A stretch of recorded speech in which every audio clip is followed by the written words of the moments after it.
What's up, YouTube? It's your boy Mark Dark, and I'm back with another video. If you're new, if you love power, go ahead, hit that subscribe button. Like the video and leave your theories, comments, everything down below. Now today we're going to be talking about Power Book 3 Raising Kanan, Season 2, Episode 10, the season finale. This is the recap, and what a hell of a season, what a hell of a season finale. We got Southside versus Jersey, and man, those boys weren't playing. I'm talking about those Italians. They came for blood, but they didn't finish the job all the way because Rock's still breathing, Marvin's still breathing, Lulu's still breathing, and of course, the MVP of the episode, Unique, he's still breathing. So what's going to happen in Season 3? Because you already know it is about to go down. I cannot wait to see it. But in this episode, a lot of bodies got dropped off. Your girl Kenya, she gone. Rail, he finally gone. It is some people saying that they believe Rail made it, but we gonna find out. But besides that, Sam, he gone. And of course, Zisa. So we smoking on that Zisa pack for sure in this episode. And what's gonna happen next, seeing that Unique and Rock, they're gonna be teaming up from the looks of it. And it's Southside, like he said, because we know those Italians, they ain't playing. Then you got Juliana, who we just talked about a few days ago, coming back strong, you can tell. And she ain't playing around. She's talking about that, she's dangerous as well. Like, really? Because we know Joaquin said, oh, well, she's dangerous. And now Juliana talking about she dangerous too. Like, okay, now you're dangerous. What about in Season 1 when you were struggling with your husband? What about then? Was you dangerous? Because you were looking real scary. At the beginning of the season, we know Unique had her scared, and I guess that was the final straw for her. She said, you know what? I ain't dealing with this no more. And seeing that Rock didn't handle it, she said, you know what? It is time to make a deal. And she made a deal with Trey Mott and Abraham, and now things ain't looking too good. And it seems like Juliana, she's ready for war. Well, we're going to find out in Season 3 exactly how that's all going to play out. Also, your boy Kanan, he was on one in this episode. We really didn't see a whole lot of Kanan's character in the season finale, in my opinion. Hell, even throughout the whole season, this has been a story about Rock and her mistakes and how she's going to deal with them. In Season 3, I'm thinking we're going to see more of Kanan in his storyline and, how he's going to, react to all this stuff that's developing, especially seeing that Unique, most likely next season, he's probably going to clap Rock's cheeks. I mean, I don't know, but based off this episode, it was definitely looking like those two had some chemistry. Some of you guys said that they've been building on this since Season 1. Well, regardless on what they've been building on, we're going to find out in Season 3 if it's really going to go down. Now, this is the recap. I'm going to try my best to focus on all the key points. If I miss anything, you guys let me know down below. So what did we see in Episode 10, the season finale? Now, the episode starts out without wasting any time. Marvin finds Sam at the very beginning, and it's pretty much over for Sam. We talked about this a few days back. We knew this was going to happen, especially if Marvin was going to run into Sam. Of course, Sam was giving Marvin his backstory about how he was an accountant. Well, look, we don't have time for that. It's a little bit too late for all that.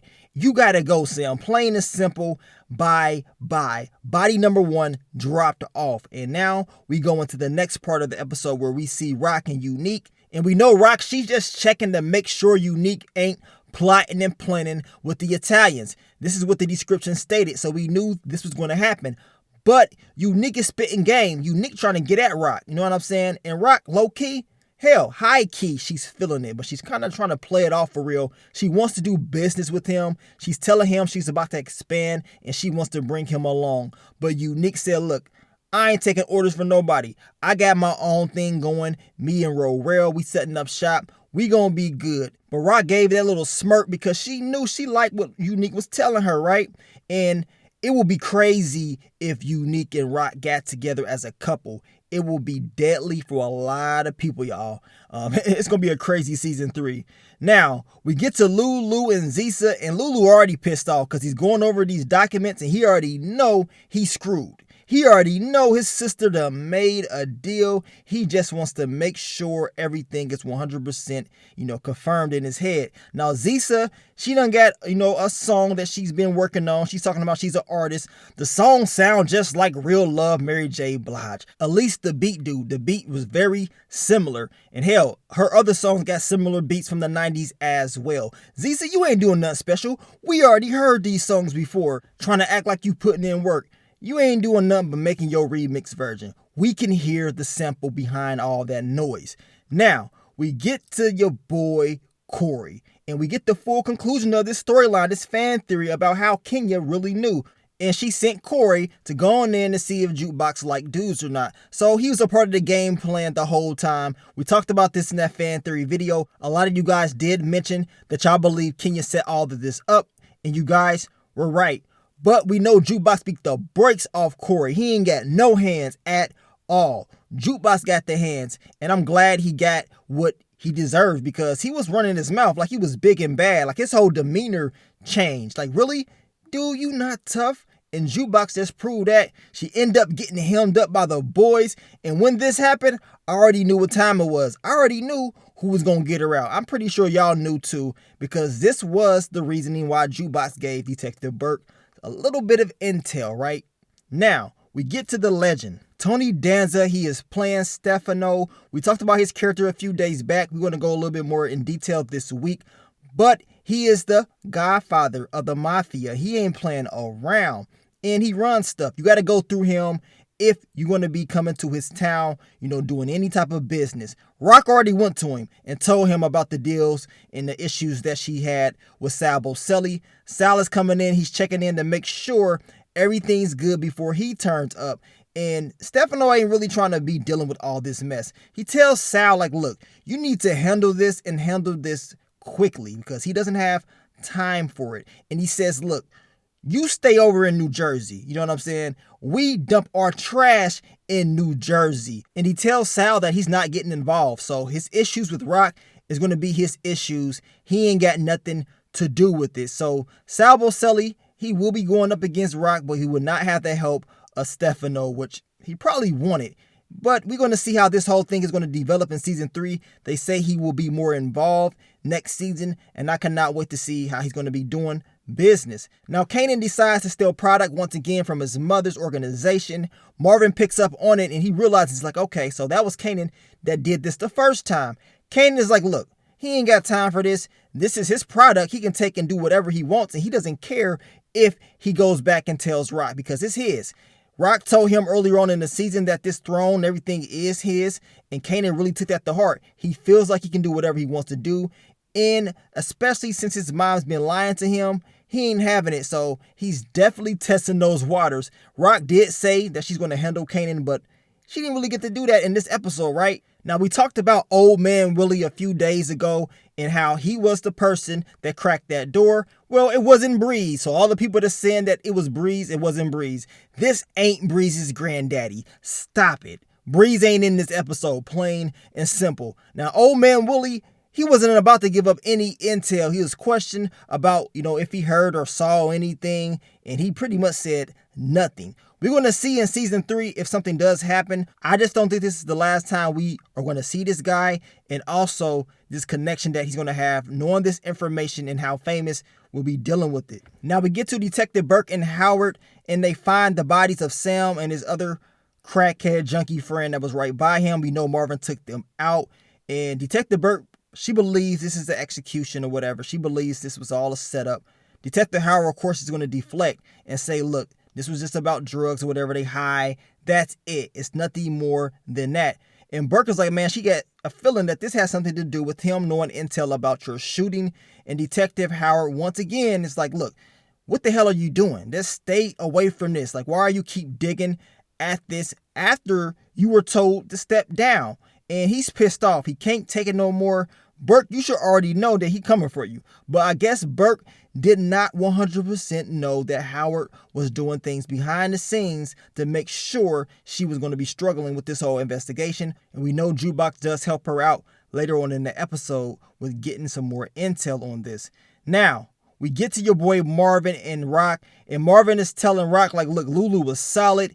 I know y'all got some issues, but he stepped up to the plate when I got hit a few episodes back.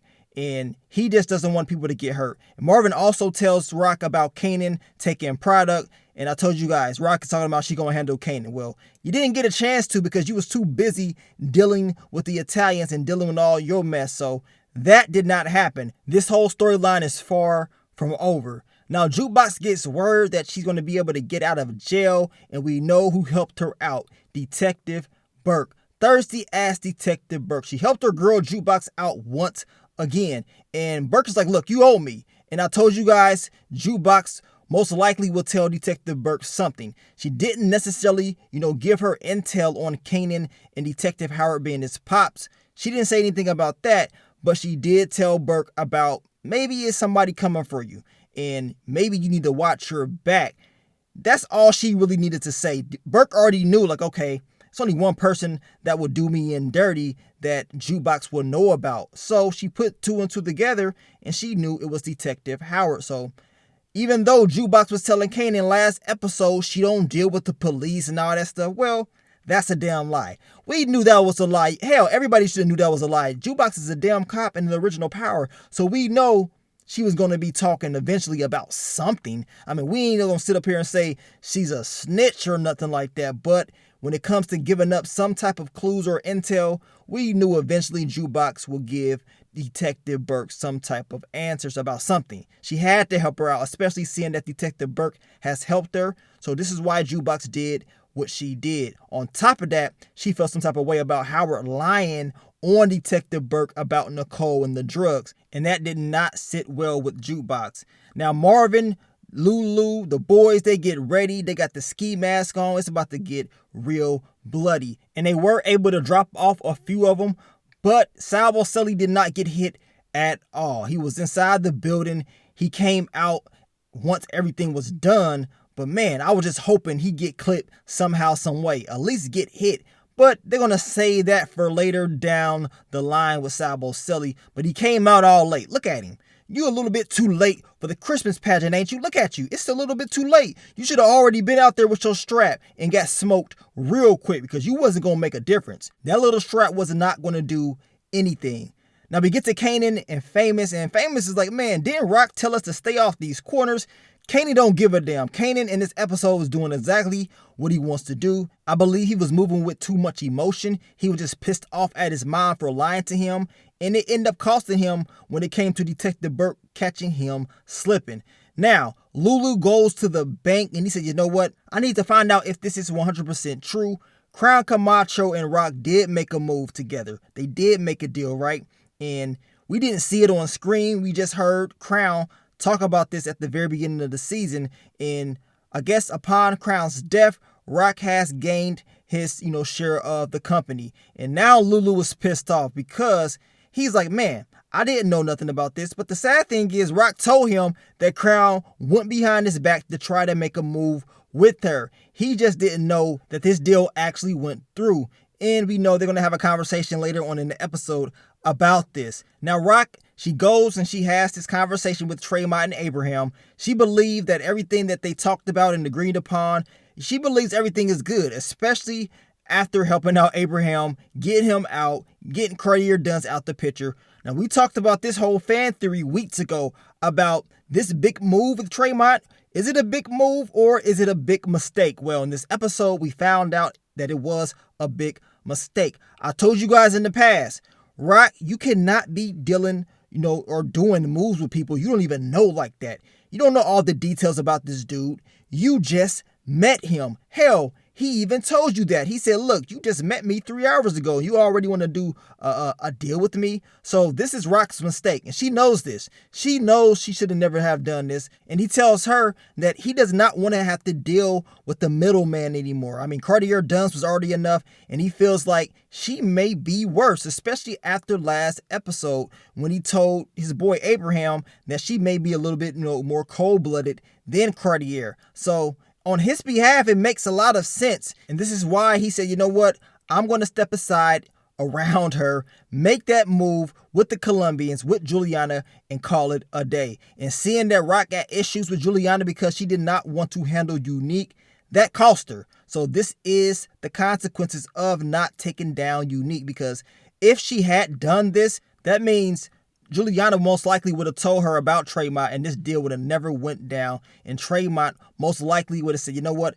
I guess I got to do business with Rock. But that didn't happen. And we know Rock's mistake with the whole Unique thing, that mistake actually came back and it helped her in the long run. At least it helped with saving her life at the end of the episode. Now, it was funny because Tremont, he paid her the money and said, now we are even. Rock said, nah, we ain't even. You know what I'm saying? We ain't even till I F you the way you just F me, and my meat is a little bit bigger than yours. So she coming for blood in season 3. I cannot wait to see how this is all going to play out. We know Tremont, he had a little remark like, oh, okay, we going to see if you're going to be able to do that. Well, he going to find out. Trust me, it's not going to be a pretty season 3 for anybody that's going up against Rock and Unique teamed up, or even if they're going to be a couple. That is very dangerous, in my opinion. Then we get to Jukebox and James, and Jukebox finally comes out and she tells him the truth. I mean, he's a nice dude for real. I mean, Jukebox just felt like this was the best thing to do, and she tells him she was the one that had the drugs. Nicole took the drugs out of her bag. It was not Detective Burke. She pretty much says that, look, the cop that's giving you that information about Burke is flat out lying. So she helps out Burke once again, and that pressure that was getting put on Burke from Nicole's parents most likely is going to die down. I just want to know what's going to happen within this whole storyline. Will they continue to show Nicole's parents? Will they just give up on this whole thing about what really happened? And, will Jukebox pay for telling him the truth? Now, we get to Detective Burke, Kanan, and Famous. Burke sees Kanan out there on that corner, and she sees him selling drugs. Now, Famous, he's learned his lesson. He said, you know what? I'm taking these drugs, and I am getting up out of here. That boy took that bag, and he dipped out. We didn't see Famous again in this episode. Hopefully, he doesn't smoke anything. Now, we see Burke. She hems up Kanan. She puts him in the car because you already know she wants to get some answers to a lot of the questions that she has about Detective Howard. Now, we get to Juliana, Joaquin, and of course, Rock and Marvin. And Rock is pissed off. She's like, man, why did you overstep me? Why did you play me like that and made a deal with Tremont? Now, Joaquin, you can tell deep down inside he did not want to do this. He says, look, that wasn't my idea. That was my cousin's. I've been seeing some of you guys, y'all saying, oh, they're making Juliana Griselda Blanco. And to be honest, if Juliana was 10% of Griselda Blanco, Unique will already be dead. Hell, her husband would have already been dead without the help of Rock. Griselda Blanco was a beast. She did not play around. But we're going to see what they're going to do with Juliana, because she's definitely, turned to the darker side. And now it seems like she doesn't play around anymore, right? And it seems like she's ready for whatever. But Rock was pissed off. Like, really? You just pissed off that, I didn't do what you wanted me to do with Unique. And this is why you're doing this. You're trying to get payback. But Juliana don't want to hear any of that. She done made a deal with Tremont and Abraham, and that's it. They don't need Unique. They don't need Rock. And we know Rock tells them that she can find another plug. And Juliana pretty much said, like, well, that's probably the best thing that you should be doing. Like, go do it. I don't give a damn. And we know Joaquin is talking about she's dangerous. And he's right. She is dangerous, but it seems like Juliana don't give a damn. She's talking about so am I. Now, Rock does mention that Juliana is fighting above her weight class. I talked about this in my What to Expect video when Rock does mention that, look, it ain't about throwing. It's about how much you can take, which we know in a fight game, it's all about how much you can take. I mean, you can dish it out, but can you take it? Can Juliana take what's about to come her way? Because as I told you guys in season 1, she was looking real scary around her husband. In season 2, she was looking real scary around, Unique. Now, all of a sudden, she has, flipped the switch. So we're going to find out in season 3 if Juliana is about that life and just how much she can take. Y'all let me know what y'all think about Juliana's transformation. I told you this a few days back about how her demeanor changed when she was sitting at that table with her cousin. Like she was big and bad. Okay. We gonna see. Now, Detective Burke, she takes Kanan to Baisley Park, talking about this is the spot where you shot Detective Howard, telling him she knows Detective Howard is his pops and all this stuff. I mean, she's pretty much telling him all the details about Howard and Kanan and Rock. Calls Rock a snitch. I mean, she's pretty much just talking entirely too much. We know this. Kanan ain't stupid. He's not about to give her any intel about anything, and he plays it off or whatever. But Detective Burke continues to press him. Now, Kanan does get him off of her, throws her to the ground. She was pissed off. She says, look, you done messed up now. But Kanan got up out of there. He started running, and we know Burke ain't seen him ever since. But that was crazy. Detective Burke, you need to listen to the captain. Stay away from this because you're going to wind up getting hurt, in my opinion. Now, Marvin believes somebody is robbing the spot, and I do not blame him for grabbing the strap. We saw what happened to Miss Renee, so he got to be on his P's and Q's. He cannot afford to slip up. But it ain't nobody but Jukebox, and Jukebox has decided that she wants to move back in. She wants to be at home, and Marvin is happy as hell. And, of course, he was real emotional because this has been a long journey for him, but everything that he's been working on, I guess, is worked out for him. His daughter is back, and more importantly, they're talking. He tells Jukebox, like, look, we got to stick together. We got to take care of each other. So we're going to see how this relationship is going to build in season 3, but I am glad that Marvin and Jukebox are back on good terms. Now, we get to Rock, and she is pissed off. This has not been her, best episode at all. She's been struggling. She's realizing that she's made a lot of mistakes from Scrappy, from, of course, making moves with Tremont.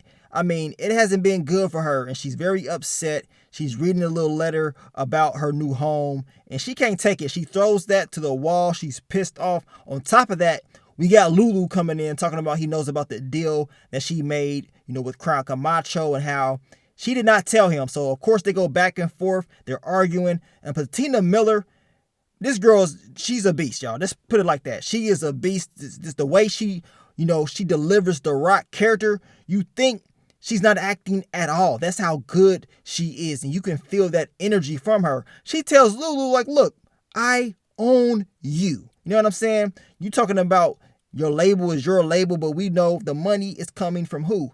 Her. And she ain't having it at all. I mean, anything that Lulu was, trying to counter her with is not going to work. And Lulu damn near was about to cry. You can tell he was about to cry.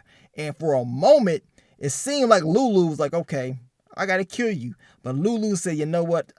I got to get the hell up out of here because I can't deal with my big sister no more. Now, Kanan goes to Detective Howard and he lets him know about the little situation that he had with Burke earlier on in the episode and how she's pressing him and he's getting tired of it. Y'all know how he's trying to think of a master plan. What he does say is this: we need to get everybody together, me, you, and Rock, and come up with a good story on how we're going to deal with this. No more, BSing around with all of this. We all got to sit down and discuss it, which makes a lot of sense. I mean, Rock got to stop the lying and just go ahead and tell the truth to Kanan. But she's not going to do that. And based on this season and all the mistakes that she's made, she probably needs to go ahead and just tell the truth. Because if she doesn't, Kanan is going to continue to flip out and do all types of stupid stuff, in my opinion. Now, Detective Burke, she goes to Adina and she's scared. She's telling her Detective Howard is going behind her back making moves. We know Jukebox did tell her this without saying his name, but she knows it's him, right? And if she's smart, she needs to be moving a little bit better. She didn't know 100% that Howard was doing this, but now she believes she knows everything she needs to know. I just want to know what she's going to do. You know what I'm saying? Knowing this information, she should be able to make a better judgment on what she needs to do, but she should know that this is not going to be easy trying to take down Detective Howard. But it's quite obvious because she's telling Adina, like, look, if anything happens to her, it's not what it seems. So what's going to happen next in this whole Detective Burke storyline? I guess we got to wait until season 3. Now, Zisa probably should have just, listened and stayed away from the studio. I know her parents was worried about her, especially after what happened to Cartier Duns, but she should have just stayed away for a little bit longer. Lulu was telling her that he's getting the hell up out of here because of who? His sister, Rock. So we know he's very emotional and he wants to get up out of here. Now, Unique is having a conversation with Rorel and he's telling Rorel that crack is whack. You know what I'm saying? That crack is pretty much getting played out. We only got a lot of old heads that's doing it and it's time to move on. So we know Unique has something else in store. him and Rorel are planning to do some different things, but we know those things are probably going to be a little bit delayed, seeing that Rorel got clipped in this episode. Now, the Italians, they are not playing around. And we see right here, they coming for blood. They spraying up the spot. Rorel gets hit. You guys let me know, do y'all think he's up out of here? I mean, from the looks of it, it ain't looking too good. But we know Rorel definitely got clipped in episode 10, along with a lot of other soldiers. Unique was able to, drop a lot of bodies off as well. He wasn't going to go out like that. In my opinion, if the Italians were smart, they would have just eliminated Unique when he was on their property. They could have easily done it and no one would have never knew anything. But hey, it is what it is with that. They allow him to walk away and now they're going to pay for that. Now, the studio is getting hit. Lulu, of course, he's able to drop off these guys, but Zisa, she got clipped. And I'm going to tell you right now, she is gone. Look at her. Your girl Zisa, she met her fate, and it seems like Lulu doesn't have anybody left. I guess he's going to go back to his family and try to fix things. We're going to find out in the season 3, but man, they pretty much stated earlier on in the season when the Italians, when they come, they coming for everybody. And Lulu definitely was not lying about that. They came for your boy Marvin. Marvin was able to fight him off. He got shot. It wasn't looking too good for him. But I knew Marvin was going to make it from the get-go because I already know they filming season 3. And Marvin, London Brown, he does these little live streams. And he be talking about he's about to go film and stuff. So I already knew he was going to make it. But hell, watching the show, it seemed like Marvin was about to be up out of here. But things like this do happen. Sometimes these main characters get shot, and that's exactly what we saw in this episode. Now, Marvin could have easily lost his life, but the dude in the wheelchair, he came out and he saved the day. And this is because Marvin used his anger management skills. Instead of going off and beating this dude down earlier on in the season, Marvin decided to, be nice to the dude and helped him out. And guess what? This dude repaid Marvin and let him come into his apartment. And the Italians, they was not able to get him. Now, Sal Bocelli was having a good old time, smoking his cigar. He's thinking like, okay, I've got the job done. These guys is up out of here. But what he's not realizing is they didn't finish the job. I mean, you hit a lot of soldiers. You took out a lot of soldiers, but you didn't take out a lot of leaders. Marvin's still here. Lulu, Rock, Unique. I mean, they're still breathing. Now, at the end of the episode, Kenya, she wants to come and have a conversation with Rock about Jukebox. Like, really? This is the time and place that you want to pick to have a conversation? Like, come on. You should have already did this when you first came into town. It's a little bit too late for that. Rock is like, how the hell you even get up here? I mean, my security's supposed to already checked you. She looks out and she sees her security. They all gone. And Kenya, she met her fate. Because soon as she saw that, the boys, they start spraying. Those Italians, they was coming for blood. And unfortunately, Kenya got caught in the crossfire. Rock said, screw it. I'm going to die here. If I got to, I'm willing to, risk it all. I ain't running from nobody. And she went out on her shield. They did a good job at filming this because it seemed like Rock was about to go. The dude came in. He, had the opportunity to take her out. He shot her once. She dropped. And of course, when it seemed like Rock was going to die, Unique, he came and saved the day. Southside Jamaica Queens, they said, you know what? We sticking together no matter what. Yes, we do got some issues, but we ain't going out like that. If they gonna take one of us out, they got to take all of us out. So I can't wait to see season 3 and see how New Jersey, those Italians, are going to deal with knowing they didn't really finish the job at all. Sal Bocelli's going to be pissed off. Now, we saw the connection between Unique and Rock. He picked her up. And now it seems like it's going to be more than being just friends in season 3 because Unique really wants to get with Rock. Is this just a business move for him or does he really have feelings for her? I'm going to tell you right now, based off this episode, the twist was, that chemistry actually turning into something, right? We already knew based off what we saw and we made predictions about Unique and Rock working together, but them actually being together in a romantic type deal, that's going to be a major twist in my opinion. Now they go outside and then we see Kanan and all them pull up. And of course, Kanan and Detective Howard, they're looking like, what the hell just happened here? This is a huge crime scene and it's about to get real, real messy. So the episode ends with, the Italians making a lot of noise, but they didn't finish the job, y'all. They're going to pay for their actions in season 3 and seeing that they did not take out Rock and everybody else, that means in season 3, they're going to come back even stronger. Rock is coming for blood. She's not going to be playing around, along with Unique, Marvin, and Lulu. On top of that, Kanan, who's about to really step up to the plate. It's about to get crazy, man, and I cannot wait to see it. Now, I'm going to be honest with you guys. When she was walking up to have a conversation with Rock, I thought it was about to be a shootout between those two. I thought Kenya was pissed off and she was going to blame everything on Rock, and, those two were going to go at it and it was going to be a shootout.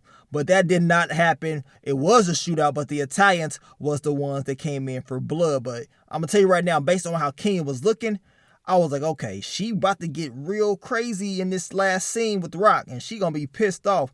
But it didn't play out like that. Jukebox, I want to know how she's going to feel about Kenya getting smoked. I mean, I guess they didn't really have a relationship like that anyway, but I got a feeling Jukebox will feel some type of way about it, and all of this is going to do is make her more darker and more crazier in the future, but we shall see.